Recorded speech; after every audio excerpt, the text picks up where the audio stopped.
O governador de São Paulo, Tarcísio de Freitas, voltou a criticar as agressões na disputa pela prefeitura da capital, citou o respeito entre ele e Fernando Haddad, que foram adversários na eleição estadual em 2022, diz que ficaram até amigos depois da disputa eleitoral. Ele está usando isso como parâmetro para baixaria que está acontecendo agora na cidade de São Paulo, né, Beatriz Manfredini? Colombo, inclusive o governador do estado, Tarcísio de Freitas, usou exatamente essa palavra, baixaria, para classificar a campanha, a prefeitura de São Paulo atual, né, de 2024. Tarcísio, logo no dia seguinte do debate do Grupo Flow pela manhã, já tinha se pronunciado nas redes sociais sobre o assunto, chamando a situação de baixaria e dizendo que não dava para tolerar mais a campanha, a prefeitura de São Paulo, do jeito que está. Ele questionou, né, em que local, onde estão valores ligados ao eleitor de São Paulo, também respeito à democracia. E aí, durante um evento ontem à tarde, um evento com grupos financeiros, o governador voltou a se pronunciar sobre o assunto, dessa vez publicamente falando, né, e não apenas ali nas redes sociais. E ele voltou a classificar, então, a campanha atual como uma vergonha e sem citar nomes de candidatos, lembrando, né, que ele é cabo eleitoral de Ricardo Nunes, o atual prefeito e pré-candidato à reeleição, aliás, candidato à reeleição pelo MDB, sem citar o nome dele, ou de Pablo Marçal, que esteve também envolvido, candidato do PRTB,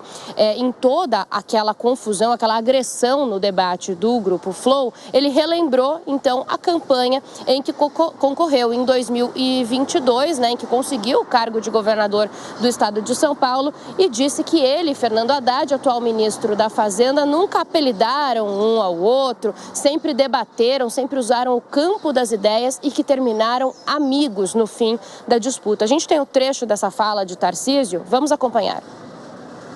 Mas eu só participei de uma campanha na minha vida.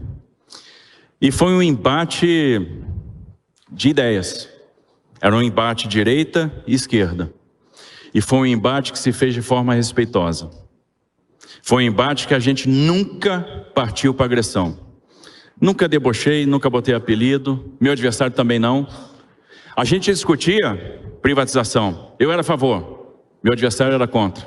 Eu era a favor da diminuição do Estado, meu adversário era contra. Era de fato um embate num ambiente de extrema polarização, direita e esquerda, mais respeitoso.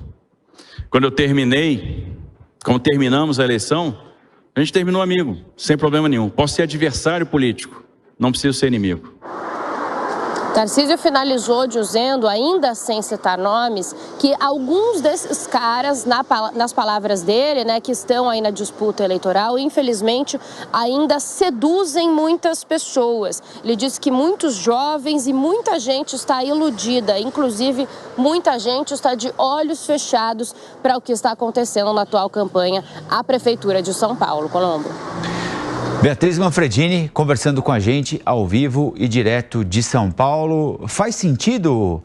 É claro que, de novo, o parâmetro agora é muito injusto, né? A gente está falando de debates em que aconteceu uma cadeirada, do outro em que um candidato foi expulso por infringir as regras. Bom, 2 candidatos foram expulsos, né? O Datena foi afastado do debate da cultura por dar uma cadeirada nas costas do Pablo Marçal, e o Marçal excluído, expulso do debate do Flow porque infringiu regras que tinham sido acordadas pela equipe dele, por ele, antes do debate. Então, não é?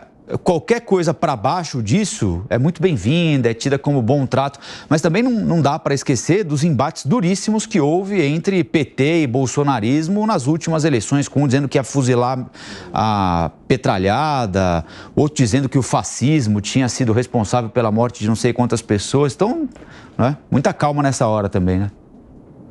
A agressão fez parte da campanha de 2022, você tem razão, Colombo. Basta lembrar dos episódios, por exemplo, de Roberto Jefferson e Carla Zambelli. Muitos atribuem a derrota do presidente Bolsonaro na reta final ao episódio da Carla Zambelli. Na política americana, você viu um atentado e outra tentativa contra a vida do presidente Trump. Infelizmente, parece que a violência faz cada vez mais parte da rotina da política. Agora, eu acho que a gente tem que propor aqui uma reflexão de vários setores e segmentos da sociedade em conjunto, imprensa, justiça eleitoral, legislativo, para criar antídotos para que figuras tóxicas, personagens que vêm desse mundo do entretenimento digital e que muitas vezes não encontram regras na internet, extrapolem esse tipo de toxicidade, violência, agressividade para a vida política e democrática real, de um ambiente real, porque eles não respeitam regras, não respeitam leis, não têm limites, da mesma forma que não tem nas redes sociais, e muito por culpa do legislativo, do parlamento, que se recusa a mergulhar, se debruçar sobre esse tema, que é um tema imprescindível hoje para a vida cotidiana, para a vida atual, moderna, e esses personagens extrapolam para a nossa vida democrática. Isso já pode ser um prenúncio muito nefasto para 2026. A gente também não pode imaginar que o ambiente político se dá como uma nuvem de algodão, onde todo mundo é feliz e que, de repente, agora tudo ficou violento. A disputa pelo poder, ela, ao longo da história, ela sempre foi violenta. Ela foi violenta em todos os ambientes, em reinados, em democracias, até dentro da igreja. Então, o poder, ele talvez desperte ainda mais o que há de pior dentro das pessoas do que o dinheiro. A gente precisa lembrar que na eleição de 2018, um candidato a presidente da República foi esfaqueado por um oponente, um eleitor, um cidadão que se opunha às suas ideias. Na disputa de São Paulo, ainda em 2018, foi feito um vídeo que depois se mostrou fake, de uma situação íntima de um candidato que rodou aí como se fosse verdade. Depois, em 2022 também, temperatura altíssima. E isso tudo é alimentado por esses pensadores do cenário eleitoral, porque com essa polarização à flor da pele, o eleitor se mobiliza mais, ele vota pela paixão, não pela razão. É muito difícil um eleitor explicar uma paixão por um candidato, mas isso tudo é moldado para que ele seja levado até aí. Então a gente precisa olhar as coisas como elas são. É preciso ter ordem no processo eleitoral, mas achar que com regras e cobrança, etc., vai ser um ambiente de gente boazinha, não será.